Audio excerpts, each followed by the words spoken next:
What's up YouTube? So I'm in this cabin replacing these hooks.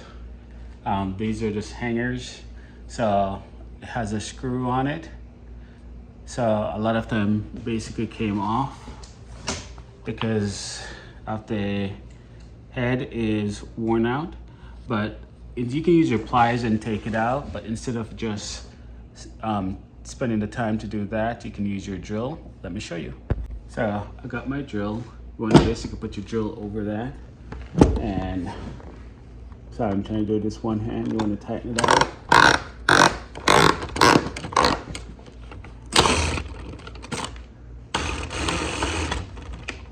Reverse. All right, so I got it on all tight. I'm gonna reverse it out. And that's it. 3 more to go. Hope that helps. Catch you guys in the next one. All right, so it's all done. Way better.